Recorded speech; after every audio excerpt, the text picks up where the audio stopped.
Hello 11th ஸ்வாக்குட்டீஸ், என்னப்பா எல்லாரும் நல்லா இருக்கீங்களா? ஹோப் நீங்கள் எல்லாருமே சூப்பராக இருப்பீங்க அப்படின்னு நம்புகிறோம். இந்த வீடியோவில் நம்ம என்ன பார்க்க போகிறோம் அப்படின்னா, 11ஆம் வகுப்பு வணிகவியல் பாடத்தில் முதல் யூனிட் நம்ம பார்க்க போகிறோம். ஆல்ரெடி இந்த யூனிட்டில் இம்பார்ட்டன்ட் கொஸ்டின்ஸ் எல்லாமே நான் உங்களுக்கு கொடுத்துருந்தேன். அதுக்கெல்லாம் ஆன்சர் கண்டுபிடிச்சிட்டிங்களா? ஹோப் நீங்கள் கண்டுபிடிச்சிருப்பீங்கன்னு நம்புகிறேன். ஸோ அதை தான்ப்பா நம்ம இன்றைக்கி படிக்க போகிறோம். அதனால் நீங்கள் வணிகவியல் புத்தகத்தை பக்கத்தில் எடுத்து வச்சுட்டு உட்காந்துருங்க. அண்ட் புக் இல்லாதவங்களுக்கு எப்படி புக்கை டவுன்லோட் பண்ணணும் அப்படின்றதையும் நான் வந்து சொல்லி கொடுத்துருக்கேன். அந்த பிடிஎஃப்மே நீங்கள் ரெடியாக எடுத்து வச்சுக்கோங்க. ஸோ நம்ம டேரெக்டாக வீடியோக்குள்ளே போயிடலாம். அதுக்கு முன்னாடி நீங்கள் நம்ம சேனலுக்கு புதிய நண்பராக இருந்தால் மறக்காமல் சப்ஸ்கிரைப் பண்ணிவிட்டு உங்கள் ஃப்ரெண்ட்ஸுக்கு ஷேர் பண்ணுங்கள். ஸோ வணிகவியலில் முதல் அலகு தொழிலின் அடிப்படை கூறுகள்ப்பா.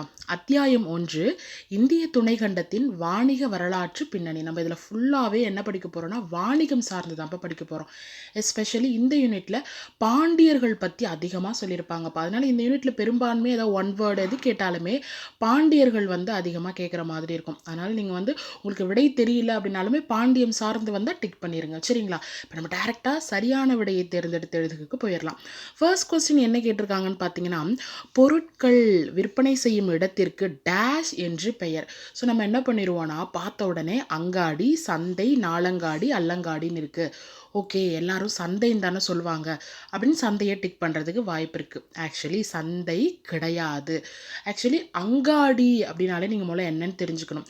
அங்காடின்ற வார்த்தை வந்து பாண்டியர்கள் காலத்தில் தான் இப்போ உபயோகித்தாங்க, சரிங்களா?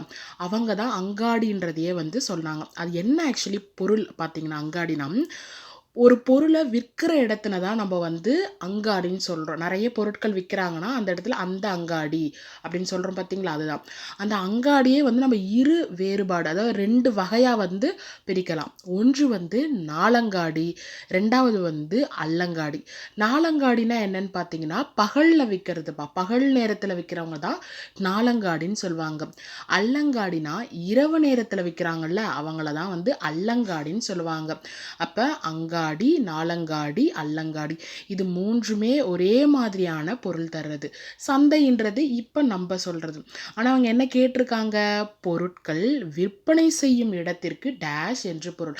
பொருளை விற்பனை செய்கிற இடத்துல தான் என்னன்னு கேட்குறாங்களே தவிர பகலில் விற்பனை செய்கிறதா இரவில் விற்பனை செய்கிறதா அப்படின்னு கேட்கல. அப்போ சந்தைன்ற ஆப்ஷன் நம்ம முன்னாடியே இல்லைன்னு சொல்லிட்டோம். அப்போ நாளங்காடியும் இந்த இடத்துல வராது, அல்லங்காடியும் இந்த இடத்துல வராது. அப்போ ஆன்சர் என்ன வரும், அங்காடி. ஸோ இது மாதிரி நீங்கள் ஒன் வேர்டு படிச்சிங்கன்னா டெஃபினட்டாக உங்களுக்கு ஃபுல் மார்க் கிடைக்கும். எல்லாமே வந்து புரிஞ்சுட்டு படிக்கணும்ப்பா, சரிங்களா? இப்போ நாளங்காடி அல்லங்காடி நம்ம புரிஞ்சுட்டு படித்ததில் என்ன பெனிஃபிட்னு பார்த்தீங்கன்னா, இது ரெண்டுமே இம்பார்ட்டண்டான 2 மார்க்ஸ். நம்ம என்ன பண்ணிட்டோம், அதை ஒன் வேர்டு படிக்கும்பொழுதே படிச்சிட்டோம், சரிங்களா? அதனால் செல்லா குட்டீஸ், திஸ் இஸ் மை ரெக்வெஸ்ட். நீங்கள் எந்த கொஸ்டின் படித்தாலுமே புரிஞ்சுட்டு படிங்க, மனப்பாடம் மட்டும் பண்ணாதீங்க. அது நம்மளுக்கு 1% கூட உதவாது. நெக்ஸ்ட் கொஸ்டின் போயிடலாமா? ஸோ செகண்ட் கொஸ்டின் என்னன்னு பார்த்தீங்கன்னா, இடத்தடை இதன் மூலம் நீக்கப்படுகிறது. இடத்தடை அப்படின்னா என்னென்னா தடை பண்ணுறதுப்பா. எங்கள் ஏரியாவுக்கு நீ வரக்கூடாது, இதுக்குள்ளே நீ நுழையக்கூடாது அப்படின்னு தடை பண்ணுறாங்கல்ல. ஸோ அதை வந்து எப்படி தான் நீக்கினாங்க, எப்படி தான் வந்து அந்த இதுவை வந்து ரிமூவ் பண்ணாங்க அப்படின்னு சொல்லி கேட்குறாங்க. ஸோ அதுக்கு வந்து 4 ஆப்ஷன் கொடுத்துருக்காங்க. 1 போக்குவரத்து, பண்டகசாலை, விற்பனையாளர், காப்பீடு. ஸோ பண்டகசாலை முறையில் நம்மளால் பண்ண முடியாது. விற்பனையாளர்களும் இந்த இடத்துக்கு நீ வரக்கூடாதுன்னா வரதான் முடியாது நம்மளால். காப்பீடுனாலையுமே ஒன்றும் பண்ண முடியல. அப்போ எதனால் மட்டும்தான் நீக்க முடிஞ்சுது, போக்குவரத்தால் மட்டும்தான். இந்த ஏரியாவிலேருந்து அந்த ஏரியாவுக்கு, இந்த ஸ்டேட்லேருந்து அந்த ஸ்டேட்டுக்கு, இந்த டிஸ்ட்ரிக்ட்லேருந்து அந்த டிஸ்ட்ரிக்ட் அப்படின்னு போக்குவரத்து சாலைகளை வந்து நம்ம விரிவுபடுத்தும் பொழுது ஆட்டோமேட்டிக்காக என்ன பண்ணிட்டாங்க, அந்த இடத்தடையை நீக்கிட்டாங்க, சரிங்களா? அப்போ ஆன்சர் என்னது, போக்குவரத்து. 3வது கேள்வி போயிடலாமா? அர்த்த சாத்திரம் என்ற புத்தகம் யாரால் எழுதப்பட்டது?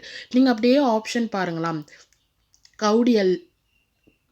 கௌடில்யர், சாணக்கியர், திருவள்ளுவர், இளங்கோவடிகள். ஸோ இதில் எல்லார் பேருமே ஏதோ ஒரு விஷயத்தில் நம்மளுக்கு பரிச்சயம் நல்லா தெரிஞ்சது. ஆனால் இந்த கௌடில்யர் மட்டும் தெரியல, கரெக்டுங்களா? ஸோ நம்ம அப்படியுமே எழுதலாம். அப்படி இல்லைனாலுமே நீங்கள் இப்படி யோசித்து பாருங்களேன். திருவள்ளுவர் எதை எழுதினார்னு நம்மளுக்கு நல்லா தெரியும், இளங்கோவடிகள் எதை எழுதினார்னு நல்லா தெரியும், சாணக்கியர் எதை எழுதினார்னு தெரியும். ஆனால் கௌடில்யர்னு ஒன்று நம்ம கேள்விப்பட்டதும் அவர் எதை எழுதினாருன்னு தெரியல. அப்படின்னும்போது நம்ம டேரெக்டாக அந்த ஆப்ஷனை குறிச்சிக்கலாம். சரி சொல்லுங்கள் பார்க்கலாம், இளங்கோவடிகள் என்ன எழுதினார்? மறக்காமல் கமெண்ட் பாக்ஸில் பதிவு பண்ணுங்கள், சரிங்களா? ஸோ அப்போ இதுக்கு ஆன்சர் என்னப்பா, அர்த்த சாத்திரம் புத்தகத்தை யார் எழுதினது, கௌடில்யர், சரிங்களா? அடுத்து 4வது கேள்வி வந்து வியாபாரம் மற்றும் வணிகம் டேஷ் பேரரசில் பொதுவான்மையாக இருந்தது. சரிங்களா? அப்ப நம்ம இப்ப தான் சொன்னோம். இந்த லெசன் ஃபுல்லாவே நம்ம வந்து பாண்டியர்கள் பத்தி தான் அதிகமா படிப்போம். அப்ப வியாபாரமும், வணிகமும் எந்த இடத்துல அதிகமா இருந்தது? Very good. பாண்டியர். அப்ப பல்லவர், சோழர், பாண்டியர், சேரன் குடுத்தாங்கன்னா, நீங்க என்ன பண்ணணும்? பாண்டியர்ன்னு கண்ண மூடிட்டு டிக் பண்ணிறணும். அடுத்து வந்து 5வது கேள்வி என்னன்னு பார்த்தீங்கன்னா, டேஷ் முதலில் சுல்தானாக இருந்தார். அடர்ந்த வனப்பகுதிகளில் பாதை உருவாக்கி வியாபாரம் செய்ய வழிவகுத்தார் அப்படின்னு சொல்லி கேட்டிருக்காங்க. ஸோ வந்து இதில் வந்து 4 ஆப்ஷன் கொடுத்துருக்காங்க. பால்பன், வாஸ்கோடகாமா, அக்பர், அலாவுதீன் கில்ஜி. சரிங்களா? அப்போ இதுக்கு ஆன்சர் வந்து பால்பன். நீங்கள் வந்து பாம்பன் பாலம் ஞாபகம் வச்சுக்கோங்க, அது ஒரு வழி. அதே மாதிரி பால்பன் அப்படின்னு சொல்லிட்டு ஞாபகம் வச்சுக்கோங்க. ஸோ நம்ம இன்றைக்கி வந்து சூப்பராக 5 ஒன் வேர்டு டாப் டக்கராக படிச்சிட்டோம் செல்லா குட்டீஸ். மீதி பேலன்ஸ் இருக்க 2 மார்க்ஸ் 3 மார்க் 5 மார்க்ஸ் வந்து நெக்ஸ்ட் வீடியோவில் வந்து நான் அப்லோட் பண்ணுறேன். அதுவுமே ரெடி ஆயிடுச்சு. ஸோ கண்டினியூஸாக வந்து நீங்கள் இன்றைக்கி உட்காந்து காமர்ஸ் ஃபஸ்ட் யூனிட் வந்து தரவாக படிச்சுட்டு போயிருங்க. நம்ம ஸ்கூலுக்கு போயிட்டு ஏதாவது கொஸ்டின் கேட்டால் பதில் சொல்லி மாஸ் பண்ணிடலாம். சரிங்களா? ஸோ ஹோப் நீங்கள் இந்த வீடியோ என்ஜாய் பண்ணியிருப்பீங்கன்னு நினைக்கிறேன். இன்னும் ஒரு சிறப்பான வீடியோட உங்களை சந்திக்கிறேன். All the best. Take care. Tata bye by.